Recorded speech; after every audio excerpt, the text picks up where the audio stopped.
I'll take you for a ride on the devil's ship. I'll take you for a ride where you sink or swim.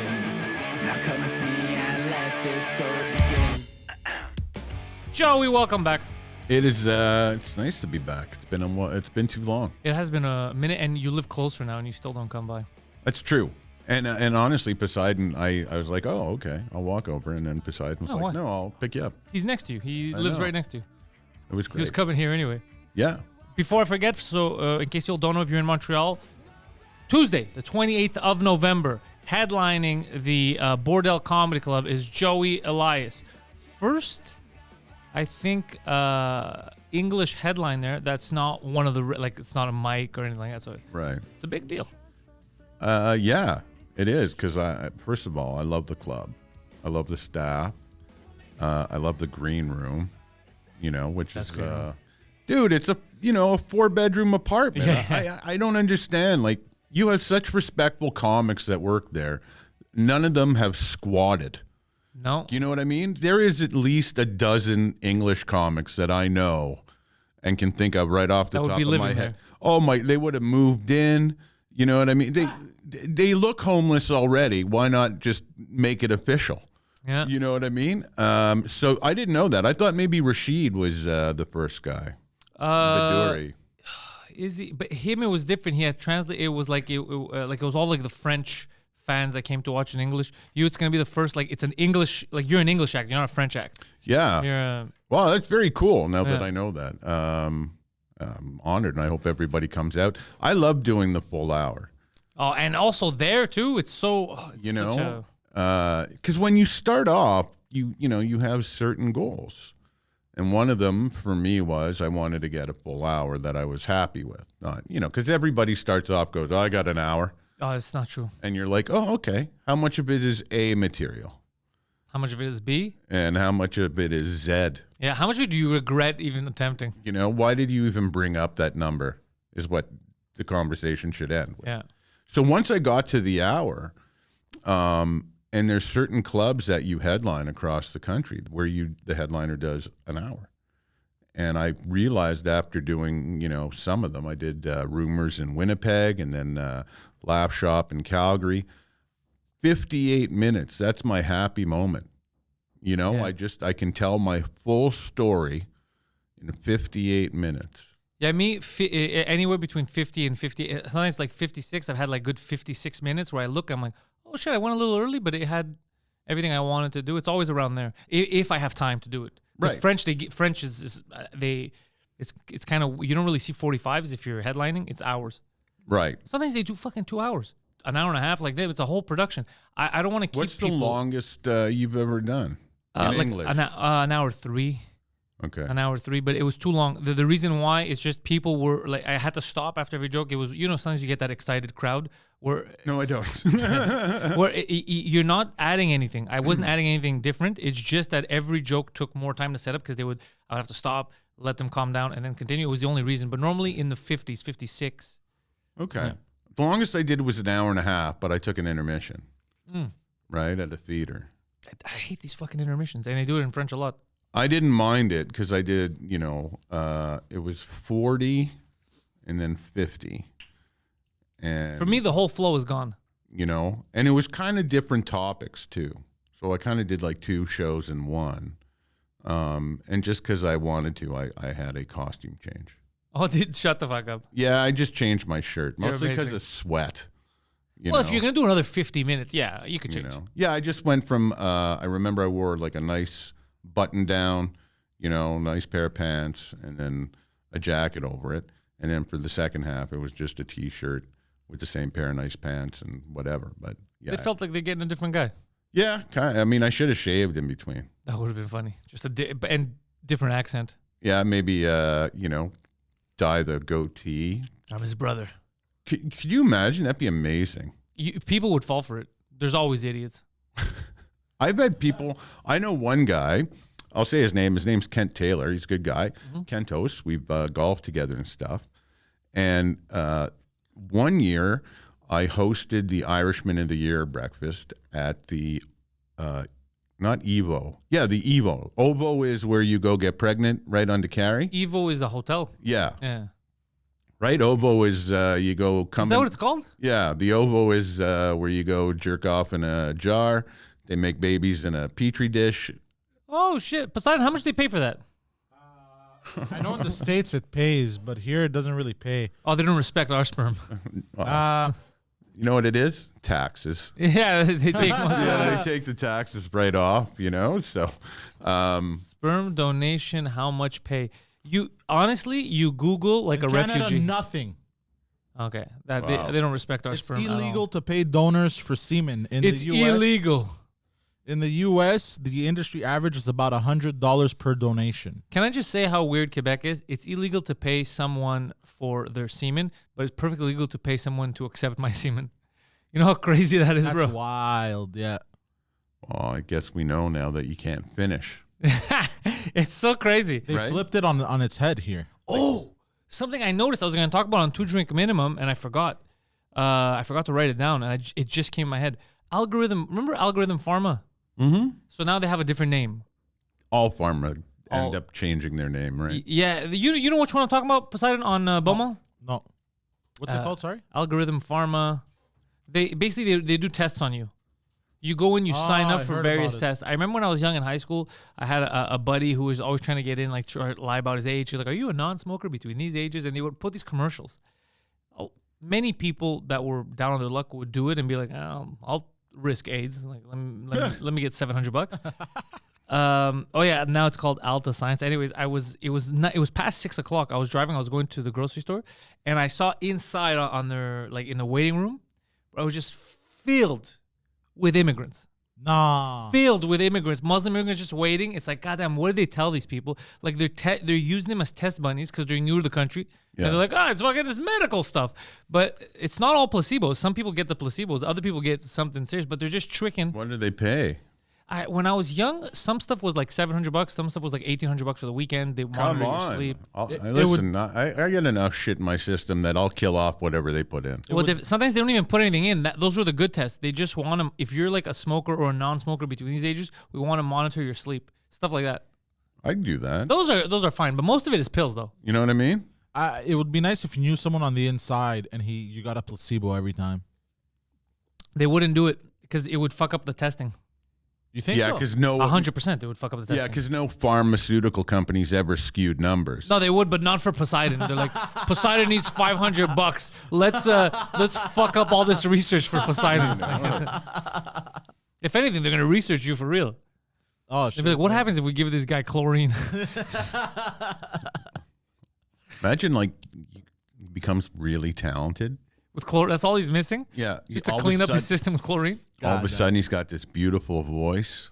Becomes this Greek singing sensation. He's the next like Yanni with talent. Hello, everyone. It's Poseidon here with the sounds of the Pacific. I was waiting for it. Because he makes weird noises. By the way, what Pacific Ocean do you swim in? That's the noise. I don't know. I love saying Pacific Ocean. Pacific Ocean in my head sounds amazing, and then I like making random animal noises. That was what, like a killer whale? I have no idea. I like going. I love doing that. It's so funny, and I do it to him before we start podcasting. I'm like, I yell so he could. Is that like your So- Twitch? No. My Twitch is. I think my Twitch is the N word. Oh yeah, My, that's like your Tourette's Twitch. that's what it is. You know, it's you're at a restaurant. You're trying to get service. You're like, I need them to want me to pay and get out of here. There's only one way they're gonna want me out of here quickly. You and I are so different. Like I go into a restaurant and I try to be like I'm on my best behavior. Mm-hmm. You know what I mean? Like I don't want any special attention. I'm just like, here I just want do you have the fish? Although I don't want to mention the name of the restaurant, but it's known for its lunch specials. And I was taken there as a thank you for doing some work for this company. This is the McDonald's on Jean Talon. Could be. And all of a sudden I get there and there's a chicken brochette special. And the waiter comes over and goes, hi, if anybody wants a chicken brochette, we're out.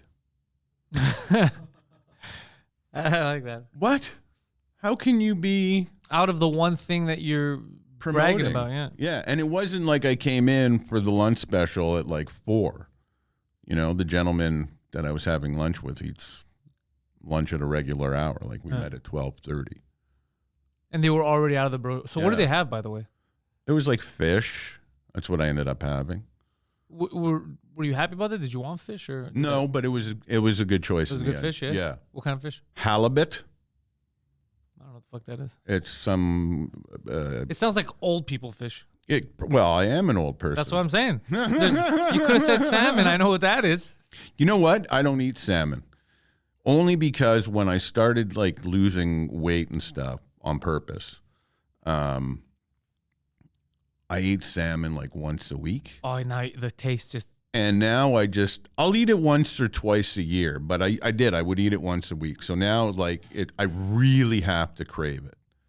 You know, I have to say like the last time I had some was because my brother made some on the grill. It was delicious. And he made his own like glaze. Some lemon on there. You know?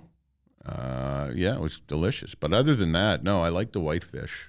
Yeah? Yeah. Now I'm going to get canceled. Oh, he only likes the whitefish. What are you trying to say about the dark fish? Yeah, what are you saying here? You know, what about the fish in the Pacific Ocean? You don't like them? There's no more canceling is what I found out. It doesn't exist. No? No, it doesn't really exist. Like, well, it depends. You have to pull a Cosby. You have to like go out there and start violating people. Because words, everything's gone so crazy, nobody cares anymore. People are not getting canceled for, you saw what's happening like in Concordia, teachers yelling kike at students. Yeah. If that's not canceling you and that's your job, it doesn't matter. The people that will get mad at you, I've been saying this to comics on the show when they come because they get nervous sometimes. The people that will get mad at something you say were not fans to begin with, and they were never going to buy tickets to begin with. So they can complain all they want online, but they'll change nothing in terms of your career because they were never going to come support you anyway. One, I never think about what I'm going to say. There you go. You know? But I also find this is interesting now. People get offended on behalf of other people. It's the best. You know, like my favorite story this summer, I went out with a buddy of mine who happens to be Italian, right? We went golfing. Mm-hmm. I love golf. Yeah. And we love golf and mafiosos together. I don't know how the second part got there, but okay. Anyway, we get paired up with two guys that I happen to know because we're playing at a course I usually go to.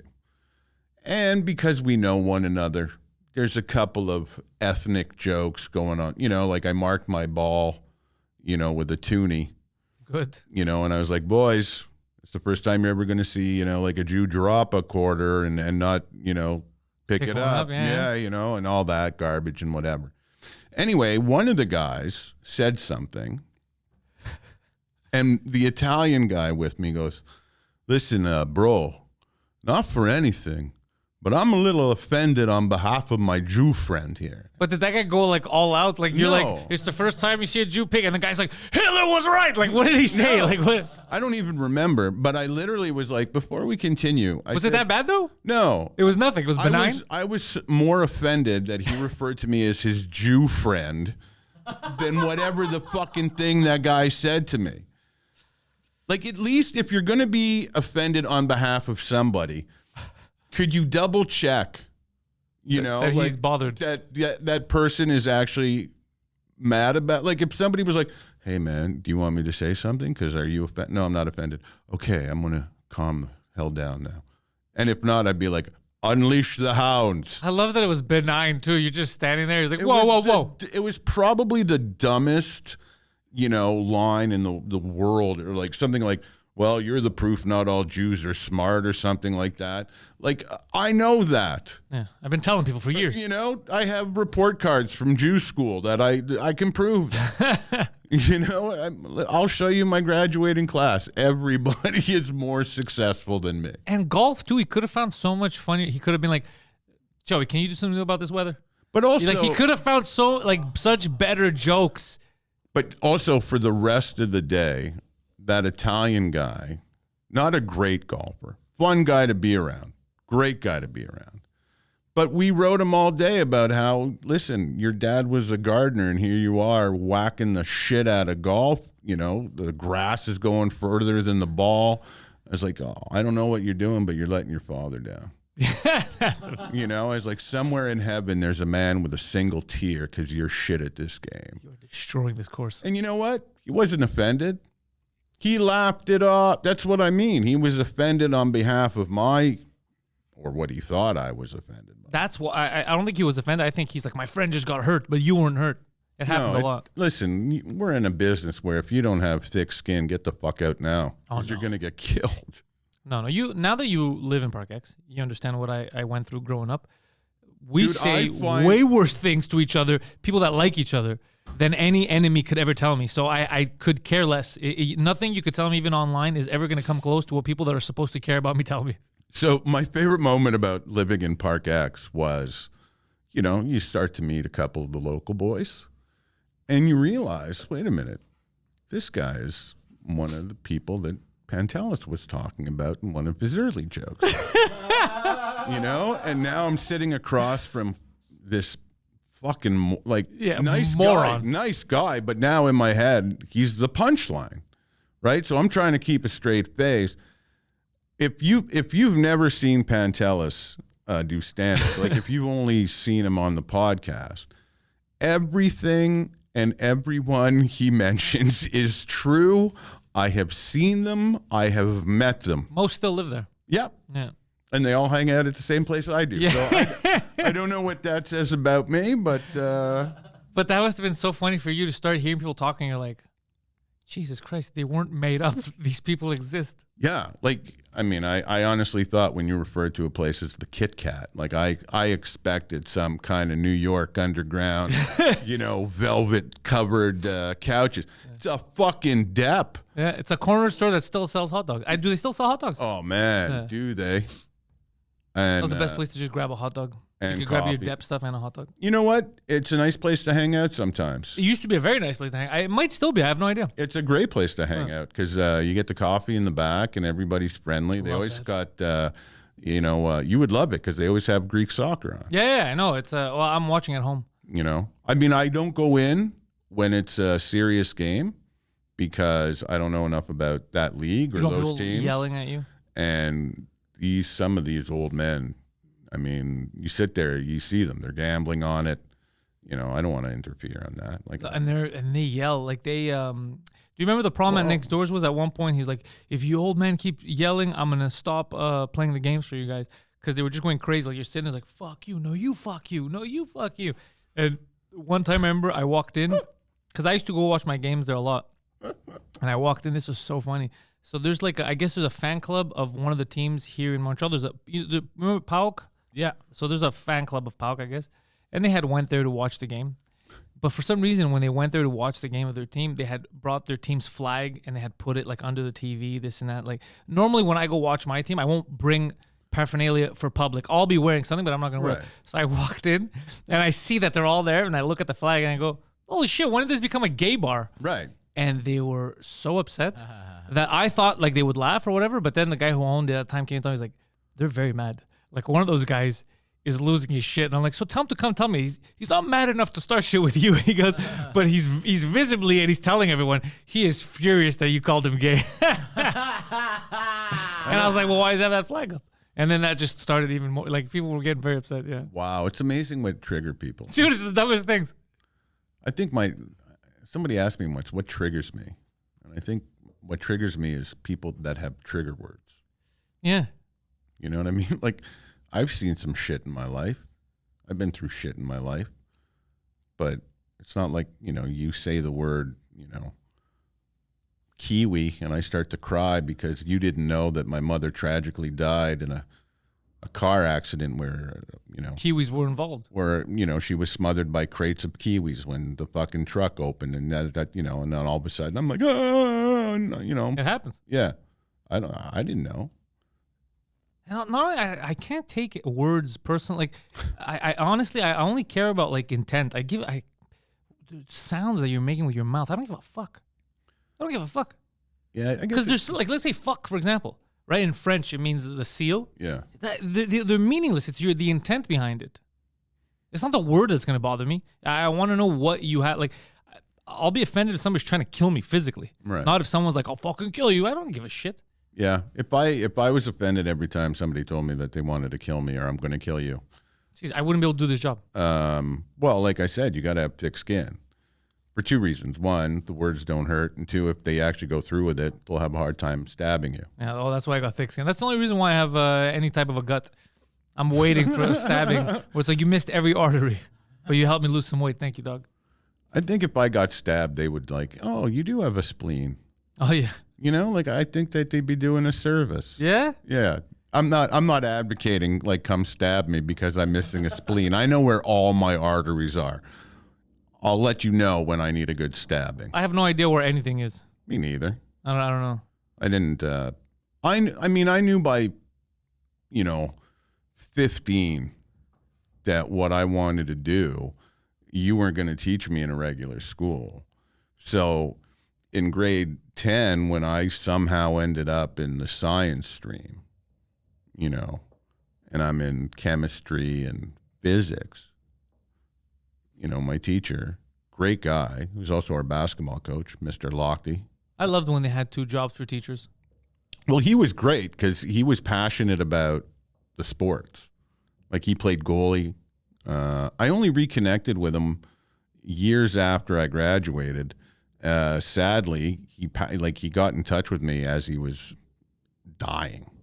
Oh, shit. Just to be like, hey, I just wanted Why did you do this to me? I wish that was it. Like he sent this like really nice letter, but he was great. And he was the one who said to me, he's like, listen, I'll give you the pass, but next year, like maybe the arts. More for you. And I started writing stand-up when I was 15. Oh, you were honed in. Yeah, I knew. I remember telling somebody at 15 that that's what I was going to do.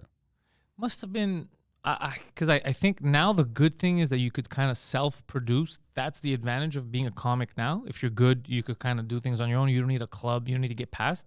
But at the same time, there are so many comics and so much content out there. I feel like there was also an advantage to just be good back in the day. It's like a double-edged sword. You know what I mean? Sure. Like now, at least you don't have to depend on anyone, but at the same time, you're in a sea of other comics. Look, there's always the exception to the rule. Of somebody who was going to maybe make their big break was during, COVID when we were all, sitting in front of our stupid screens and trying to do our best. But there's something to be said about getting into the nitty gritty. And by that, like, I was of the ilk that I had to do as many open mics, not in a week, but I had to do them in different cities. So from Montreal, I would go to Ottawa. In Ottawa, I would drive up to Sudbury. I remember driving to Sudbury to do a 10-minute guest spot and get $25. I went, I drove the 7 hours, did the spot, watched the rest of the show, turned around and came home. I tell people now, comics, I talk about that and they think it's because when I was starting out like 11 years ago, let's say I would go to Kingston and then I had to work in the morning. I would have to drive back and there's no money in it. They're just open mics. Why would you do that? And it's hard to explain to them. It sounds like it doesn't help, but it helps 100%. A different crowd, different sensibilities. You learn to adapt your stuff. Plus, different people see you. You like it's different practice. 100% once you go there, no one's heard anything, so it's a clean slate. You can play like there's so many reasons why you need to drive to different places and do shitty mics. And I loved the one-nighters in the shitty dive bars. Like when I was starting out, the screens on. Laval had all these little like 40, 50 seat cafes that also had like licenses to sell beer. And somehow, for about 3 or 4 years early in my career, the Italian community, I guess, thought I was Italian. Yeah, I thought when I first met you, you were Italian. Well, that's because I was doing the French-Italian guy, right? That was one of the big things. No, I thought you were Italian. I don't know, Elias. It's just in my head. Joey. It wasn't my gardening skills. No, I really did think you were Italian. First early on, and then you had said something. There was a joke, and I was like, oh, fuck, he's not Italian. Like, where I was like, by the way. Yeah. What was I saying now again? Oh, we were talking about the small cafes when you started. The Italians adopted you. Listen, you got to get into these... not like if I just played the same stage, even if it was once a week, you get very comfortable. Oh, yeah. And then I always thought too much comfort brings laziness because you just think, oh, it's okay. I'm very comfortable on that stage, and I'll get up and I'll do my thing, and it always works out. But there was a hard learning curve when, you get to, Thunder Bay, and you realize, man, I write a lot of local stuff, and they're like, who the fuck is Don McGowan? And in your head, like, I've been doing this now, a year? And in my head, I'm like, well, that kills in Montreal all the time. And you got to remember, so now you got to do some research. So then if I had a joke about like I would always find out who the most popular local weather person was. Smart. John Rogers, who was one of my mentors early on, always said when I started going on the road, very simple thing. He goes, pick up the local newspaper now, go online, whatever, walk around the downtown core where the businesses are. Even if it's not funny, talk about it for the first 5 minutes. Because now all the locals think, well, he gets it. He took the time out of his schedule to come in early and walk around our little town. And now that kind of endears you to them, and now you can go a little further because now they're on your side. We have a mutual friend who's very funny, but is very, very, every reference is almost local. So I remember we had this conversation once when I first started going to the States. He's like, do you think I could go to the States? And I had said, you can't leave the island. I go, you have to, and you know who I'm talking about?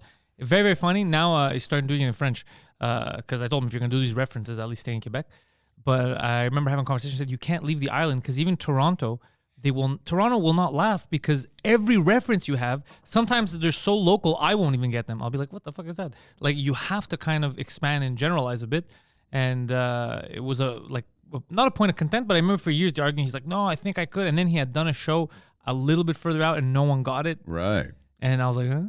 Yeah. You see? I mean, when I started, though, we had the Montreal show, so everybody had a little bit of local stuff that you would always throw in because if you were going to audition, and pretty much every Montreal comic got an audition for the Montreal show. There weren't that many at the time. No. Yeah. And at the time, too, though, they ran, like, callbacks, right? So, like, the first showcase, there was, let's say, 15 people. Second showcase, they've already narrowed down. Some people, they're like, yep. So, like John Rogers, they would see him once, be like, yeah, gala. Okay. Like they didn't need to see him again. David John McCarthy, all right, gala, bubbling, they knew.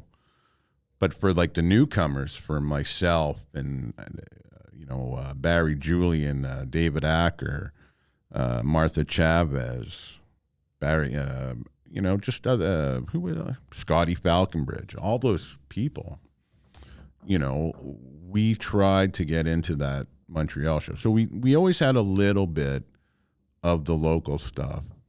And like I said, you can always change it. From the people that are alive, who's still doing stand-up from that crew from your generation there? Apart from you. Heidi Foss. Heidi, we didn't mention Heidi. Heidi, Acker. Still doing stand-up actively. Yeah, actively, I'm saying, like not dabbling. Oof. I mean, Barry's writing. John's writing. Scott Falconbridge still doing stand-up and writing. Is Falconbridge doing stand-up? I thought he had stopped. No, he stopped for a while because he got this kind of like TV deal. Okay, so that'll stop. Yeah, you're not going to leave if you're writing. So yeah, he was doing this whole project.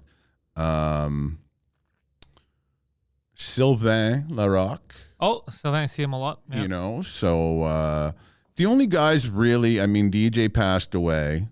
That was brutal. Like, he was our leader, really. Especially for you. You look up to him a lot. Yeah, he was my mentor, Like, John, was here for the first, 3 years that I was in it, and then moved to LA. And then, Deej was my drinking buddy, my golfing buddy, my, we talked football and hockey and everything. And it was just a good time. I mean, I'm not going to make a connection, but I since his passing, I drink a lot less. That's funny. You know what I mean? So someone's going to be offended about that. Oh, for sure. No, I'm kidding. But no, we have a disclaimer. Says if you're an imbecile, this isn't for you. But the thing, about the group that I started with, and I know I'm missing people. Yeah, I'm trying to think in my head too, but I don't know your full group. I mean, Jeff Rothpan, Rick Bronson. Didn't Rick Bronson, isn't he the one who opened up comedy clubs after? Yeah. Yeah, okay. Yeah. So I know a bit. Okay. Who else? The guys that were always around, Jim Serino. I mean, he's got to be in his 80s now. Oh, that's different. So that's a good excuse to not do stand-up. Bowser and Blue were always around. Bowser and Blue, I saw them right before, like a year before the pandemic, I think. Sean Keane also passed away far too early. He was one of the people, I started going to see comedy when I was 15, and Sean was one of those guys that you were hoping to see every week that you went. He was so unique. If you want to have fun, look up Sean, S-E-A-N, Keane, K-E-A-N-E. There's not a lot out there on YouTube. There's enough, but man, he was so different, so unique. Just had his own style, his own vibe. So, when I was watching as a 15-year-old, I thought this guy was the coolest thing in the world, man. Saying all the wrong things, making people laugh, but he had his own theme song. That's the best. He would dress in this black suit with the thin black tie and the slick back hair. It was amazing. Some of it is we forget about it, but there's something about the style that you're gonna incorporate and bring onto the stage. It adds to it. It changes how people view you, like the confidence that you have on stage, how you dress, if you're consistent. Like that's the attire that I would expect Joey, and that's if you'd go up dressed as a fucking clown, or people would be like, what the fuck? Yeah. I'm used to a comfortable guy up there, like Everyday Joe, right? Yeah. So it changes so much. But a lot of people don't think about it in the beginning. I learned early on too, don't write heavy, don't go with heavy writing, because it'll take a couple of minutes for them to stop reading it automatically in their head. And I do it sometimes, and yeah. Well, especially when you only have a 7-minute set. Yeah, by the time they get into it, because it's just automatic, your brain does it. Your brain will start reading something, and then you're not paying attention, and then you lose them, and little things. I mean, now it's become a thing. I wear a ball cap wherever I go. I've always done that, but it's on stage now. And unless it's a big charity event, I am that comfortable guy. I'm just going to wear a hoodie and a pair of jeans, or, pair of casual pants and a, casual polo or whatever. I don't think people pay to see me, what I'm wearing. Yeah, they're not that's why I came. Once that box is checked, I'm out of here. Yeah, I mean, wants to see what kind of pants he's wearing. Yeah, I mean, if I'm the fashion guru for you, you're in deep poo. You know what I mean? I can tell you what hoodies, I can tell you what hats, I can tell you what Steelers. Maybe some slacks. Yeah, some funky socks. I can tell you where to get those. That'll be a segment on Everyday Joe. How's Everyday Joe going? It's great. We're about to hit 200 episodes. This is on Global. Global. How they treating you? They're great. They really they've given me so much leeway. My boss over there, Karen, deserves a medal for putting up with my nonsense, because I write them all. I got to get them vetted to make sure that they're all copacetic for television, that I'm not offending any spawn. No, I'm kidding. But you write the idea or verbatim what you're going to say? I write out the script, and then I get that vetted. Okay. And then I'd say 95% of the time, it's never what it is on the paper. Okay, that's what I would assume. But I don't veer off too much.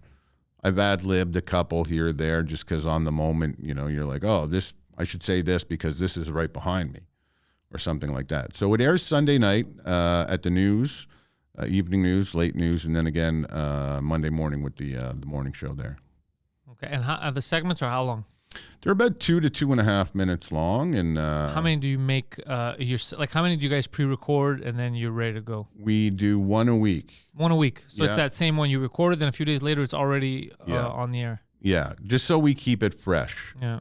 I've had to record. Here's a little inside scoop. I've had to record 2 or 3 episodes even a couple of times over the span of almost 4 years, just because I've gone away on an extended road trip for stand-up. Holidays. Or usually the holidays are off.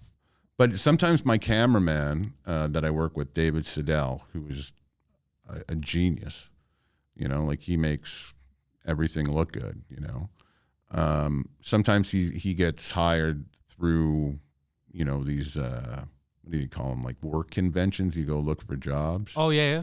So Global sends him to represent, Global and what they do. And so some days we just, we can't do it. So you just pre-record, which is normal. It's fine. Yeah, we try to keep it as up to date as possible. So the new one that won't be out until next week is it's all about how every building is sponsored now. Like all the venues have changed names, right? Yeah. Like the Corona Theater is now Beanfield. Is it? Yeah. I didn't know that. Yeah. I don't even know what Beanfield is. I mean, I'm assuming it's a coffee company. I mean, I like it. I have fun when I see like a podcast doing it. Like I remember, what's his name? Ben Simmons. It's like FanDuel presents the Ben Simmons podcast. Yeah. Like if you pay enough, I don't mind branding the podcast, but it's got to be worth it. Listen, if you're a gambler, FanDuel is a good sponsor to have. Yeah, I mean, he talks sports. Yeah. So it makes perfect sense. Yeah, I guess the weirdest thing would be if the sponsor makes no sense with the content. Like Victoria's Secret sponsors the Pantelis podcast. Like, That would what's be going on? awesome. I'd love it, but people would be like, "What's going on?" What about so the radio?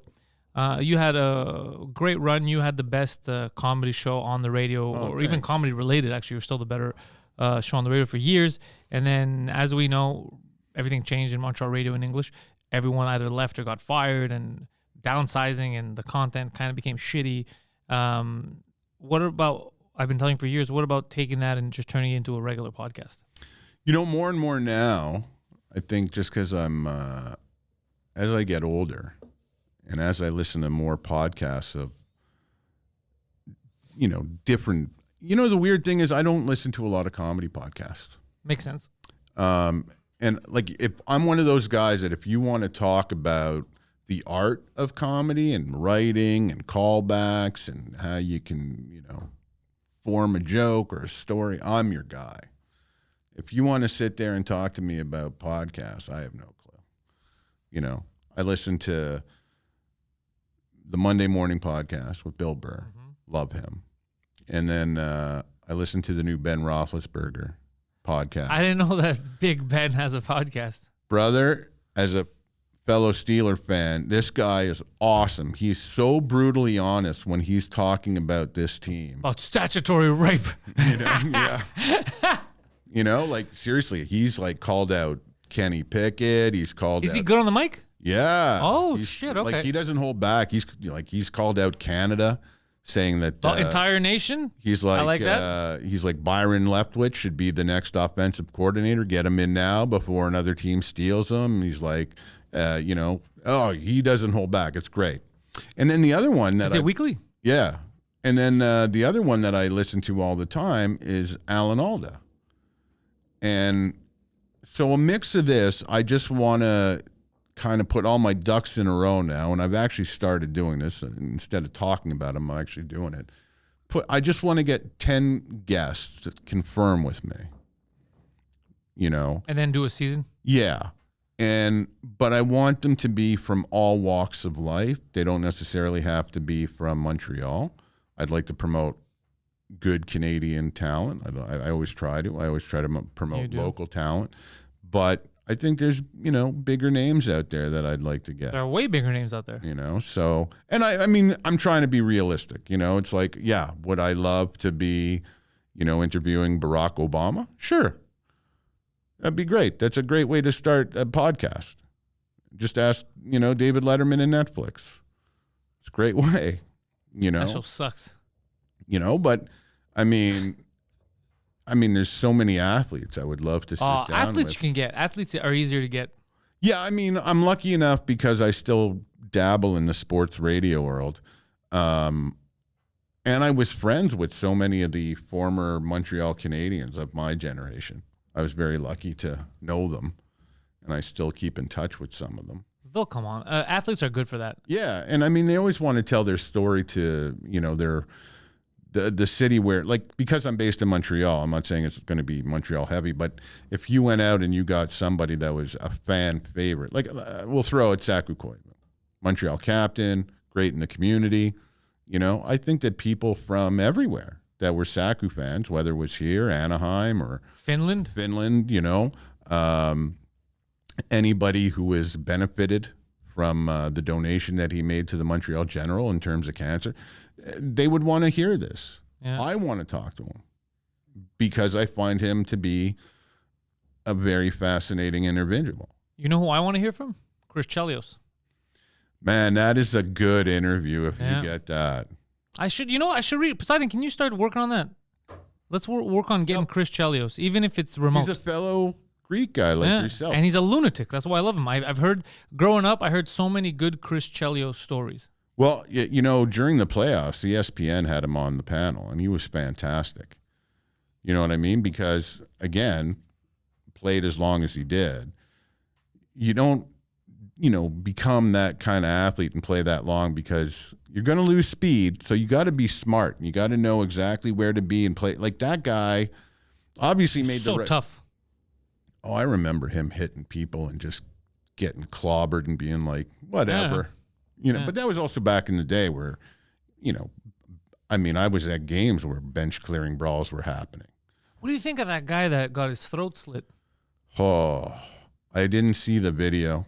I only saw up until the blade was hitting, and then I said, you know what? I know what's going to happen, so I don't need to watch the rest. Yeah, I didn't look for the video. I didn't need to see it. Oh, it popped up in my feed.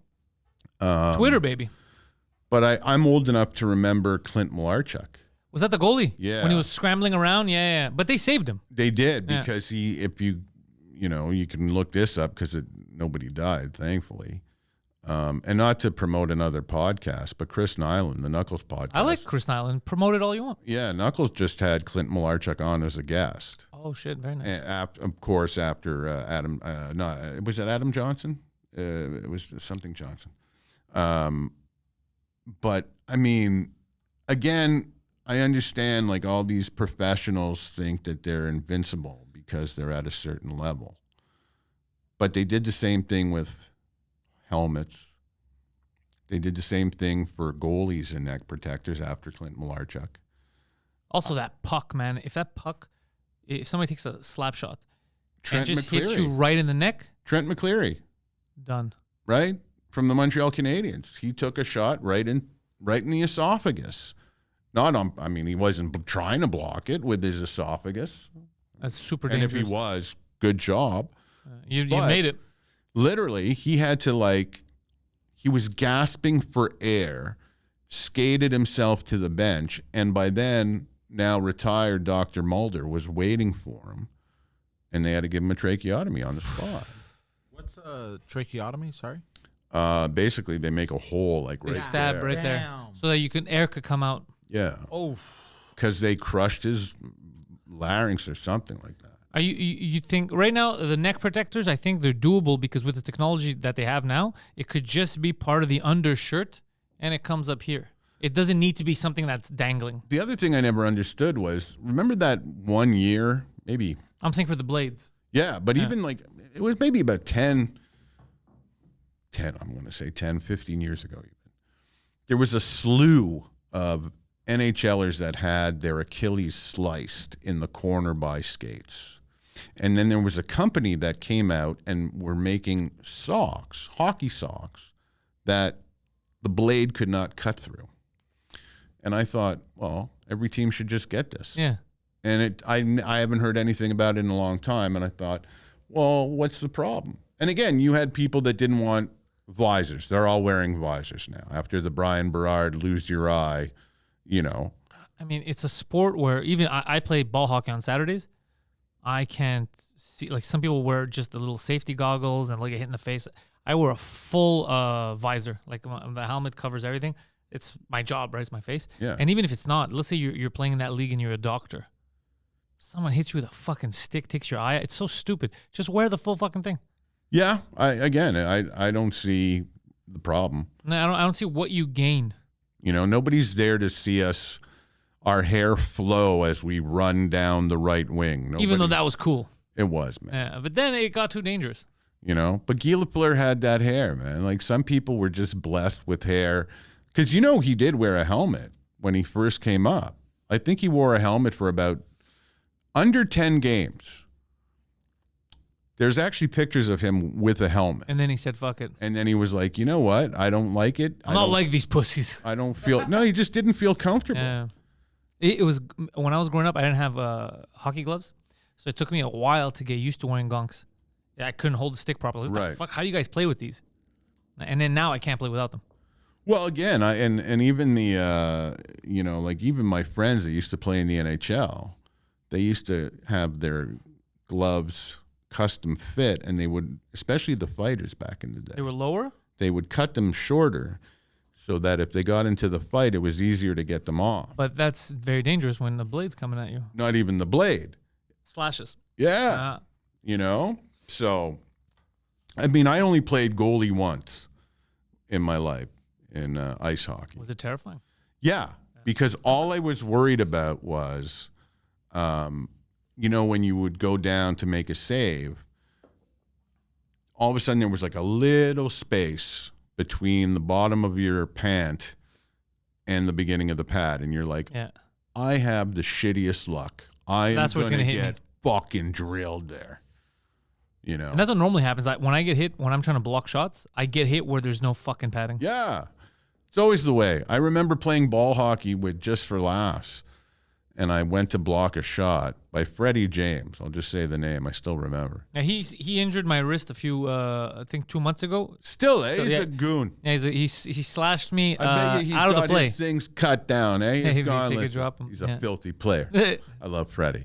But Freddie wound up, and I did I'm going to turn around and block it because I'm going to, if I just, you know, lay myself out there, I envisioned my testicles rolling in different ways.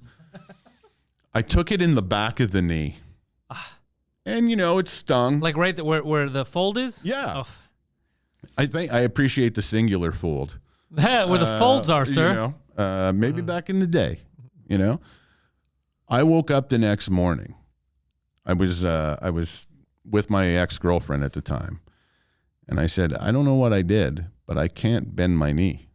It's all bruised up. And she was like, what? I was like, I can't bruise my knee.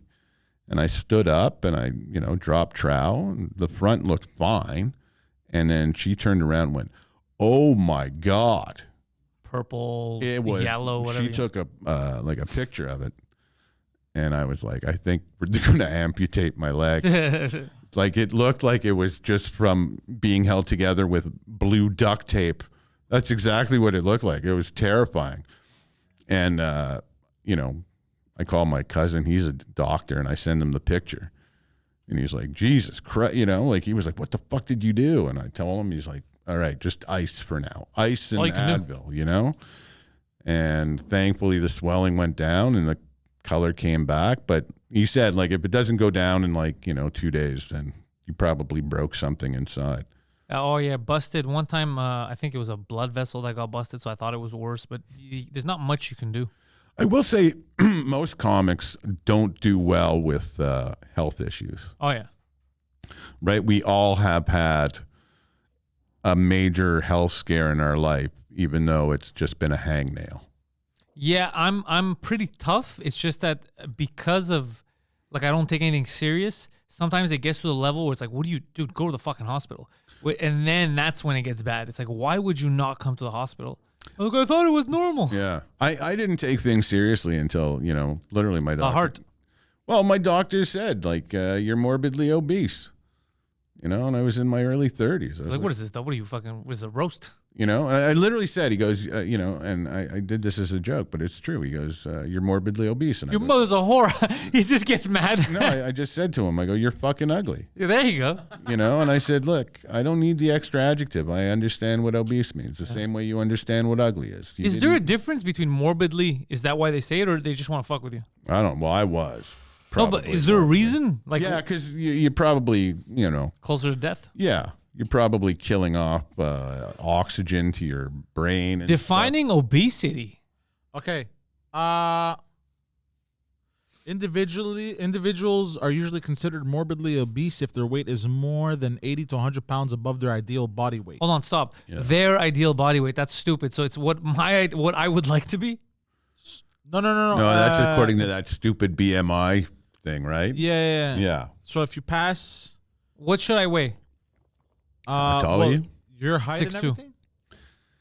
This is where it's all wrong because 6'2", it's going to tell you should be, I'm going to guess. 180, 190? Yeah. And I think you can be 210 and be fine. I'm 220, right? 217 right now. So you see, I'm considered obese. I'm still considered obese. And I lost over 200 pounds in my life. What does it say for you? What? Is that a women? No, this is just the BMI. Ignore that. No, but the BMI is different for women and men, no? No. It's What do you mean? A woman of my age and height shouldn't weigh the same as me? First of all, that'd be terrifying. No, but the BMI is the same for men and hold on. You know what I mean, Poseidon? Because when I was 330 pounds, my BMI was like how much? No, that's morbidly obese. Come on. That's I was nothing. morbidly obese too, because that's clearly over 100 pounds of what I am now. Yeah. Well, my BMI. Listen, I must have been because I was 240 pounds heavier than I am now. Jesus Christ. You Wait, know? how much did you weigh? 498 at my heaviest. Don't lie. 498. You were 500 pounds? How's that even fucking possible? I never made it to 5. That's like the Big Show. I'm a quitter. How much were you? What? Sorry. 498. 498. There's no way. When? What? Where? What? How? What? That's a big number, doggy. How are you Dude, still walking? Well, thankfully, I had a doctor that told me I was morbidly obese, and I went to. That's when I started taking things a little bit more seriously. I mean, I didn't stop drinking completely. I just stopped drinking as much as I used to. Could you isolate, like, was it obvious what was making you fat? You're like, I don't know, I eat fucking pizza every day, or I drink every day, it's the sugar. Like, did you guys isolate and figure out what it was? Yeah, we were, the group of people that I mentioned that I started with. So, open mic night was Wednesday nights. And to get on to open mic night, by the way, you had to audition. Just to put it out there. So, if you're a newcomer to the business and you're like, oh, I didn't get on to this open... Shut the fuck up. You think that's bad? I have people who get mad. They've been doing comedy for fucking 6 months, and they're mad that they're not at the bordel. Or headlining, right? Headlining, they haven't come to me with that, but they'll mad like, how come you're not booking me at the bordel? I'll see a 4 minutes that you've done that you're an open mic. What the fuck? You know, you get booked at the bordel for an hour. Yeah, you wear the hat when it's appropriate. Yeah, right. Promote. Yeah. I'm a pandering bear. I have toques from them too. I like shirts too. I like because it's so simple. It's black and white. I love it. It's perfect. Yeah, but for comics. But so even if we weren't on the Wednesday or the Thursday, Friday, Saturday, or Sunday, You were together drinking. we were always at the show. And we were always encouraging the other individuals who were on the show, Good. whether we were on the show or not. If you were on the show, you start drinking afterwards. If you were just there to have fun, you started an hour before showtime. What were you drinking? Maple syrup? Oh, back in the day, what weren't we drinking? I mean, it was, it depended on what bar we went to afterwards. But it can't be that easy to get to like 500 pounds. So it's easy That takes when work. every night you're drinking beer, but with the beer and like I said, depending on which bartender you were at, you were doing Sambuca shots. And That's all sugar. Right. And then DJ, he liked the Drambuie shots. And then sometimes, which is basically a very sweet whiskey. It's made with like a honey and sugar together. If we would get shit-faced, if anybody ever saw Deej and I back in the day, if we were ever sharing a pitcher of Long Island iced tea, that's when you knew we were FUBAR. Yeah. So it just added, like, your weight slowly started to fluctuate. It took years to get there. Yeah, it took a while. But then what that leads to is, and you got to know people that, ran the bars or owned the bars. So closing time didn't mean much to the the new VIPs. You know, I remember one bar, they would just they had big front windows, right? But they had a bar behind a wall into the corner. So they would say, move away from the windows. So they would be like, all right, last call. And as they said last call, the bouncer or the owner would come over to us and say, okay, listen, everybody's paying up. Just go sit at that bar. Don't worry about it. And you'd get out of there at like 5, 6 in the morning. There was one night, I remember it was a weekday, and we were shit-faced. There was 3 of us, and we walked into a diner at like 4:30 in the morning, and we ran into the show morning show having breakfast before they were going to work. That's amazing. You know what I mean? And they were like, how you guys doing? And then we tried to convince them to let us come in to the studio. That would have been amazing. Just hammered. Yeah, and then I think it was Terry and Ted. It was Terry and Ted. And Patty. We ran into Terry and Patty. Ted wasn't at the diner. I don't even know if they even know that we tried to convince Terry to let us on. They may. You know, Terry was just so polite about it. Terry's always polite. You know. Ted. The reason why I get along with Ted is because he's like me. He's just right out there. That's what got him out of the industry for a while too. Couldn't keep his fucking mouth shut. He's like me.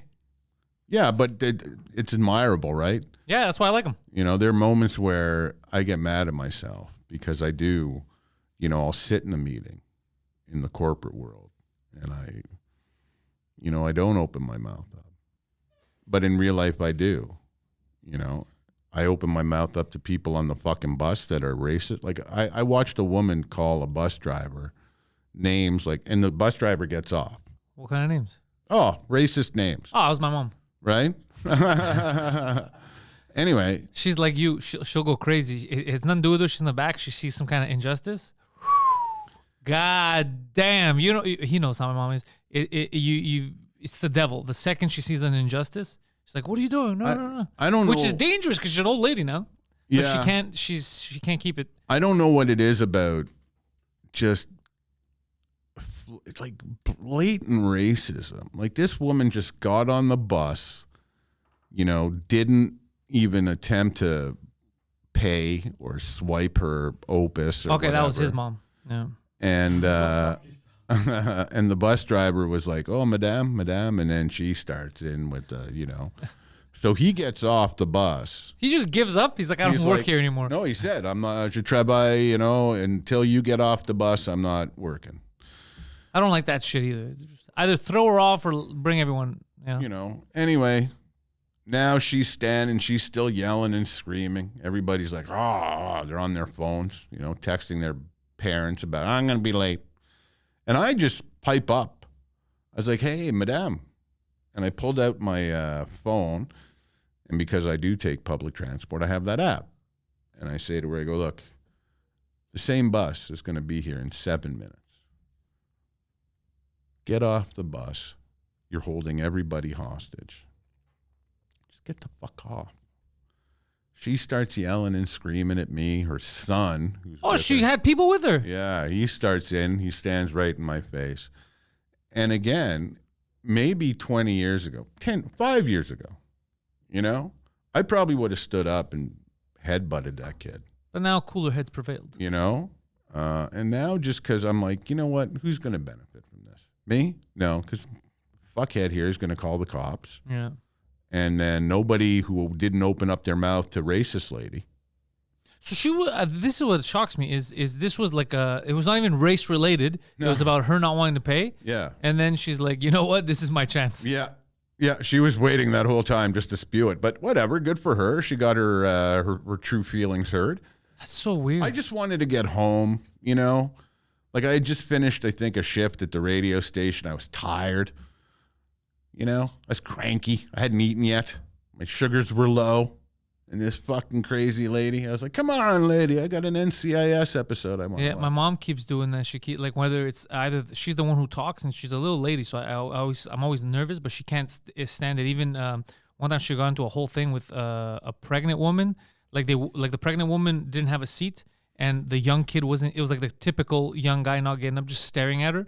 And then she's like, get up, get up right now. You don't see the like. She was just going fucking crazy. Well, someone's got to teach that kid some respect, though. 100%. But I'm not there. So what I'm worried about is that one day, like the woman you just described. Yeah. That's a crazy person.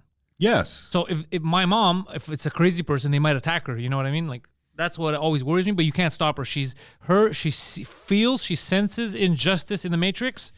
Fucking caution to the wind. You never want to send her for coffee with me then. Oh, she'll go crazy. We're the Avengers. You don't understand. There's zero filter. Oh, I've never met your mom, but Yeah. I feel like we've connected and bonded already. Yeah, she said stuff on the bus once the bus driver was laughing because they started to get to know her. So then people that would know me would be like, I got your mom, this, that. Like if she would hear something like that, like let's say a racist thing, she's the first one to be like, shut up, you're in Canada. Shut the fuck up. If you don't like different, go somewhere else if you don't like different people. If this is what's bothering, and she'll say it and people are like, she's right. But, why are you yelling at clearly a crazy, like that's the kind of person she is. She's like, well, you're in Canada. You're going to see all kinds of different fucking people. This isn't the place to say this. Like she's that kind of she won't shut the fuck up. Can I bring her to Quebec City then? Right outside the... She'd like to go to a trip. No, you know what I mean? Right outside the Parliament? It's for her to say that stuff? Yeah. She's feisty. Got to be. My grandmother, who was 96 or 97, I don't remember. But I remember like when she was 89, before, everything kind of went haywire. We were at, I don't know which grocery chain, whatever. And one of the ladies cut in line, and my grandmother with her cane at like 89 years old just gave the woman like right in the back of the Achilles a fucking whack. What are you doing? And I thought, oh my God, my grandmother just sliced this woman's Achilles tendon. This is my plan. Like my plan to get my grandmother out of there was literally push her into the fucking shopping cart and just go. You know what it is? I think I know what it is. Like I know I think it's these are people that have seen real life and been through so much. Yeah. Like why would I accept your nonsense? That's what it is. I think it's just I've seen so much. I've done. Get the fuck out. I'm gonna let you get away with. Get the fuck out of here. That's what it is. Well, yeah. I mean, even us and look at our industry. How I started compared to how you started, and how people are starting now compared to how you started. It's like. I don't have to tell you. If somebody doesn't get booked for 3 weeks, all of a sudden they open up their own open mic and they're headlining every second. Yeah, and it's like, this is the vengeance, Mike. Yeah, Spite Club. Yeah, I like Spite Club. It's fucking hilarious. I speaking of like just having experience. So on the French cast yesterday, one of my guests, super nice guy, Derek, he was there. I did a set. It was a headlining set. It was supposed to be like 40 minutes.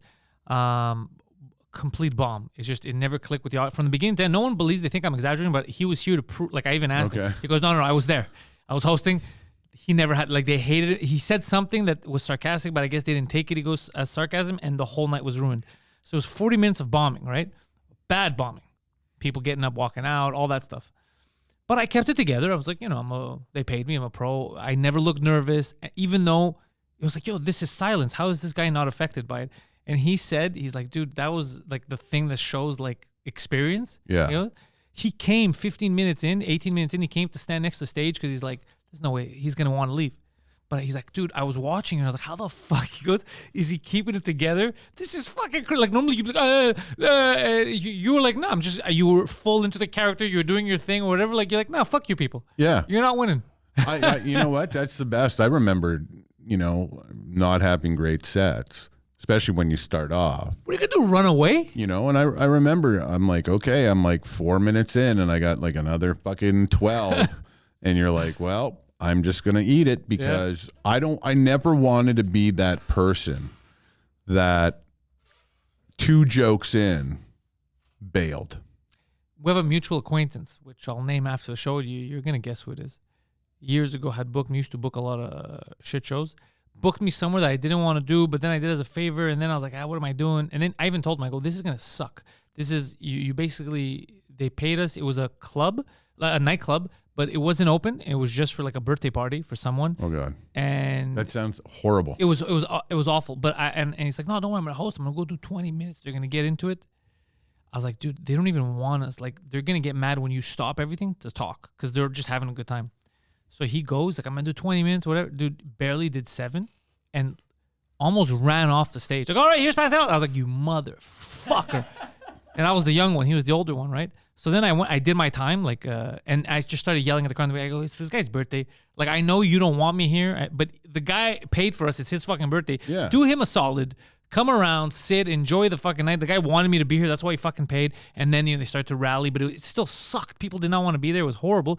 But that fucking guy who booked it, he's like, don't worry, I got this. 20 minutes. I've been doing this a while. You're going to say I'm going to win them over. Barely 7. I think he's like a 5-something. He's like, and he was panicking. He's like, he's like he just fucked right off.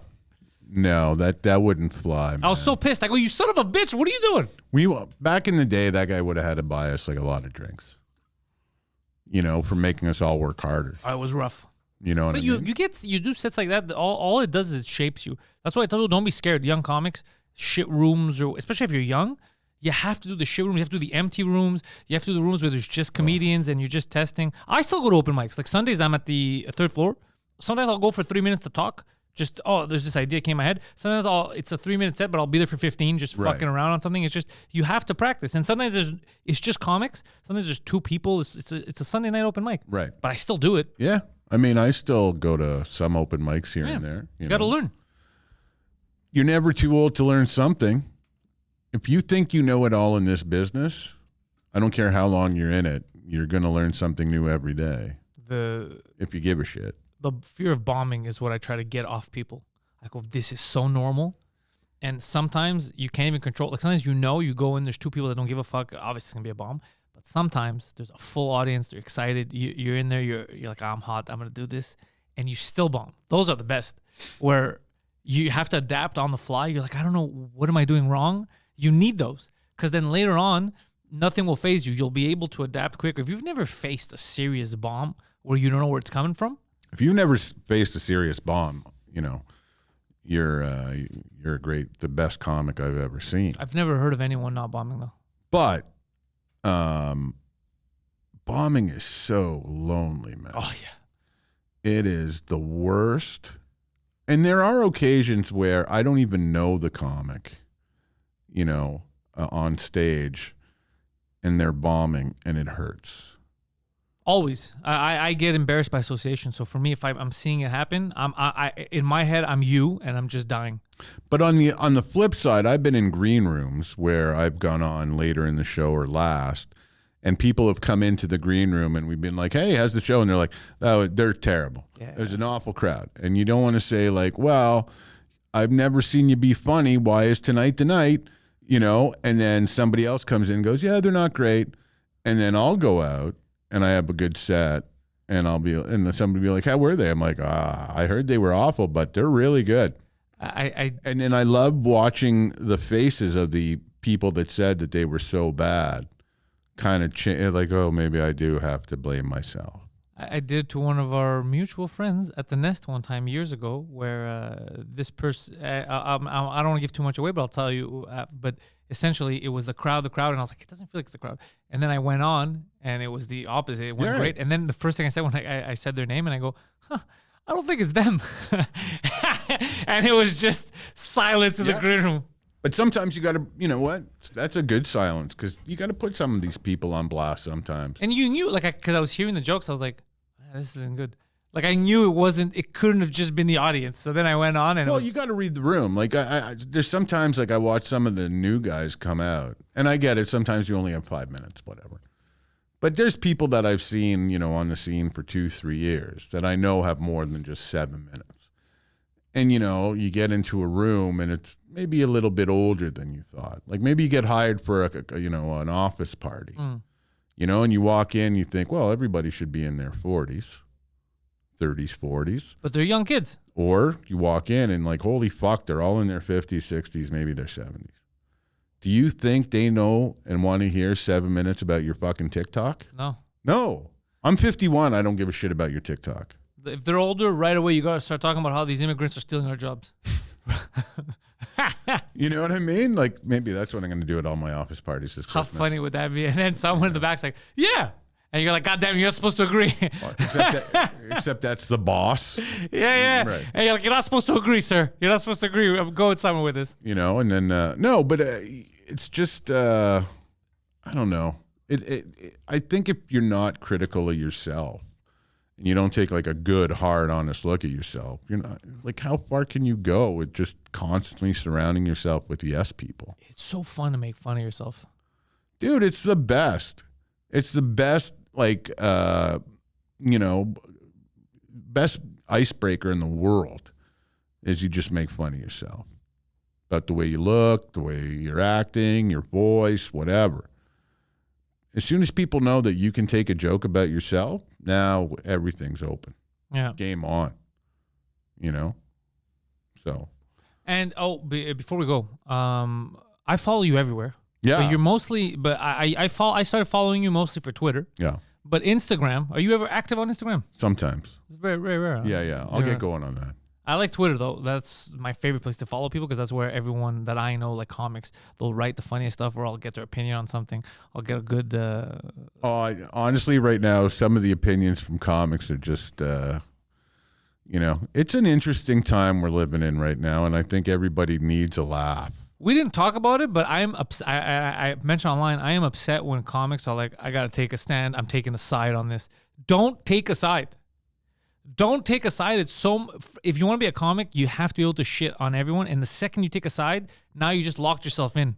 And you're like, I can't criticize that. Yeah. No, it's way easier to be distant and criticize everything. That's why I like what Danny Polishchuk is doing. I don't know if you know Danny. Sure. Danny's fucking hilarious. And what he's doing now, because it's crazy what's happening with Gaza and Israel, is he's just making fun of everyone that you could make fun of. Sure. He doesn't give a shit. He's Jewish, but if it's a funny thing that an Israeli did or a funny thing, he'll make fun of all. That's what I like. Again, if you can't laugh at yourself, who can you laugh at? Exactly. Right? But in general, it's fucking people unless it's something serious, like in your personal that you have no other choice, like if it's your wife or, you have to take that stand. In general, try to fucking be objective about shit. Look, I'm like, that's good, that's bad. That's good, that's bad. Dig your heels in. I've been asked what I think, and I tell people that I haven't been informed enough on both sides. Yeah, I don't want people dying. That's what I mean. Like to make a proper. That's what. I don't want to see anybody die on any side. But if you were waiting for me to pick a side, I can't because I don't have enough information to properly inform myself about what both sides are thinking and why they're doing what they're doing. I can't make a decision. I can't even give you an opinion because I don't have enough information. Yeah, if geopolitical experts are like, well, they're not 100% sure on everything, who the fuck is the comedian? Right. Yeah. I mean, we do lead some countries into war now. Oh, the Ukraine. Yeah. Oh, he had a funny video. He's like, because people are like, yeah, we're going to stop giving you money. Because I think last week he came out and they said, because I think what's happening now with Palestine and Israel, people are like, all right, we got to stop having all these fucking wars. So they said, look, we got to make a bridge to peace with Russia. We got to figure shit out. And then he's like, no fucking peace. He said, I don't want any peace. It's like, all right, well, if you don't want peace, you're also not getting our money. So a lot of countries are like, we can't give you money. So he came in, he had the thing. He's like, if you don't want to give me money, at least give us some credit. And we'll pay you back after the war. And be like, what does that even mean? Like, bro, you can't tell people I want no peace. Give me money. But here, you want credit? You've done well so far. There's your credit. There's your credit. Nobody thought you were going to last this long in the war. Fucking amazing. Yeah. Hey, good for you. There's the credit. What credit are you fucking going to give you right now? Nothing works in your country, bro. Yeah, plus it's the wrong time when people are starting to see videos of violence and death. And they're like, oh, man, I think human beings are terrible. We have to start talking about peace. It's the wrong time for a leader to yell no peace. It's the wrong fucking time to yell no peace. I just want people to understand one thing. Before you yell at another human, think about your beloved pet. And if you found out that your pet did something heinous, would you yell and treat your pet the way you were going to treat another human being? Just take that into consideration for a second. Oh, fuck, that's an interesting. I know I get deep, but I'm not gonna bullshit. I smoked a little Mary Jane before the podcast, so I get deep sometimes. Like you're saying, let's say my little dog, I find out she ate a baby. Yeah, it depends. Like what kind of baby? Like a human baby? Like a human baby. Okay, like if it was a baby like mouse, I'd be no, like a human baby. Right. And then I'd be like, well, look. In that case, I mean, the act is, a child is dead, but there's no way my dog knew that it was taking the life of a child. It's just so yeah, I wouldn't be as. what is happening? I don't know what I would do. Why would my dog eat a baby? It doesn't have teeth.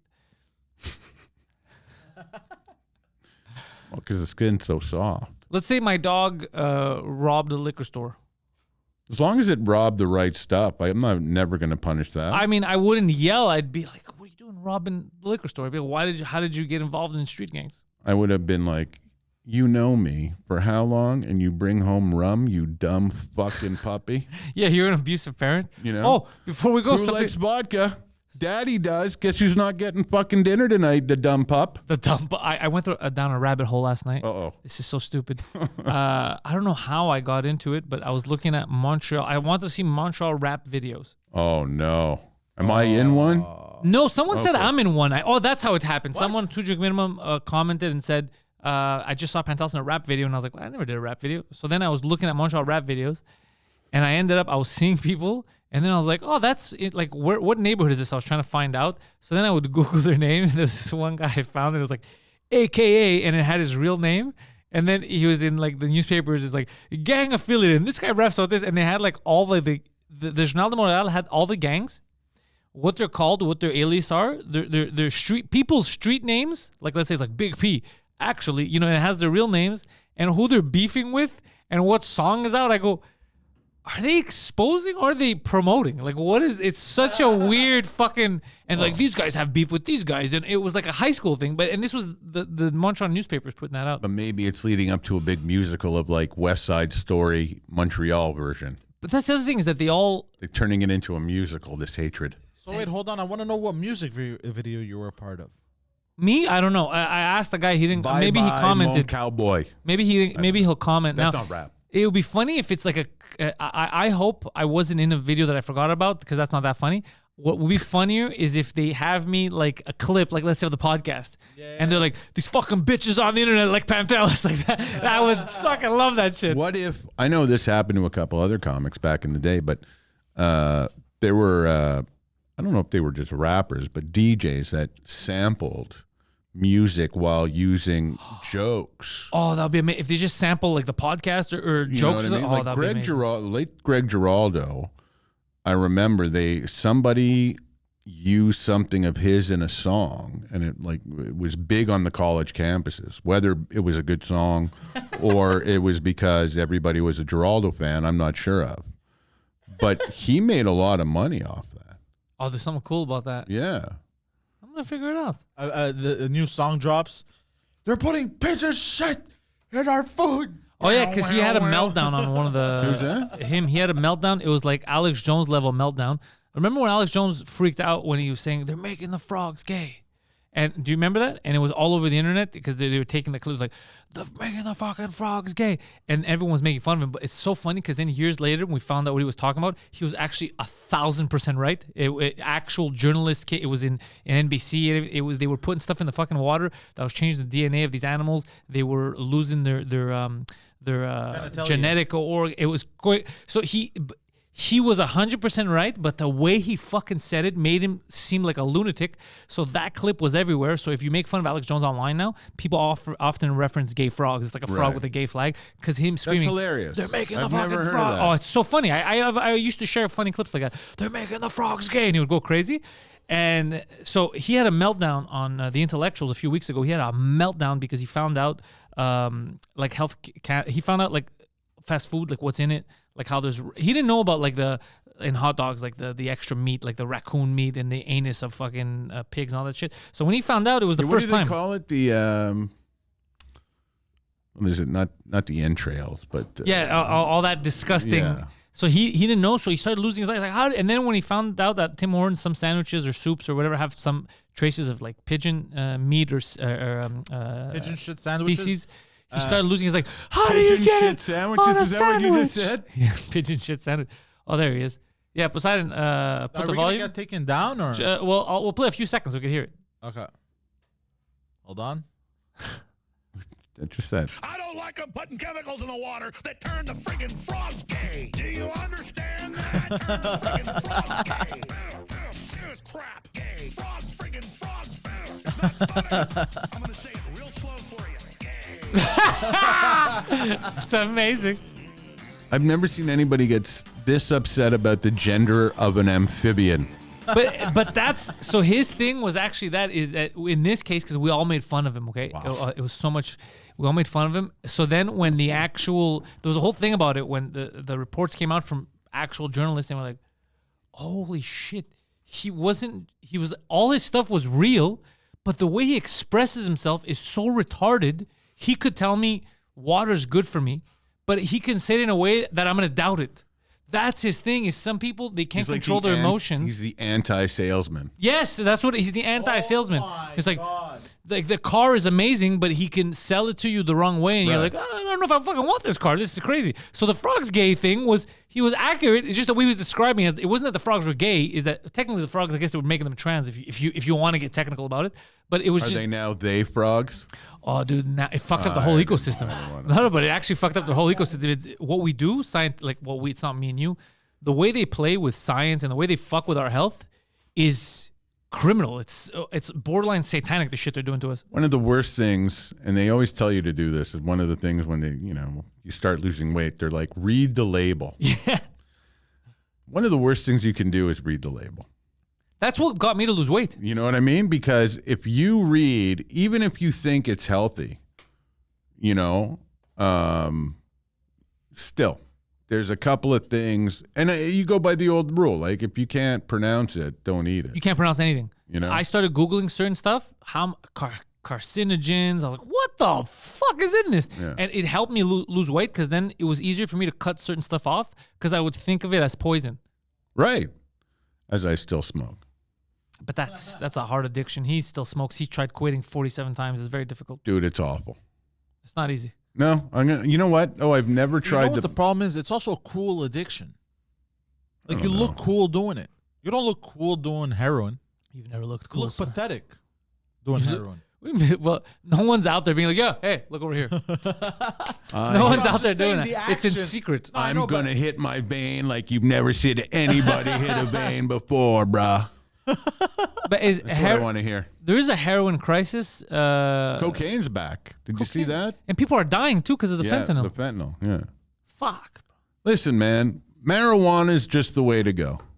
Trust me. Yeah. It chills you out. People, I get paranoid. Well, you're with the wrong people. Yeah, or maybe that's not for you, but it doesn't mean that if you're not going to smoke weed, you're going to start doing coke. That's the bad No, but I'm just saying, if you get really paranoid doing marijuana, okay? Aren't there different strains? Yeah. Take it back a notch on the percentage, but also you're with the wrong people. I invite anybody. If you want to have a good time, next summer, we golf.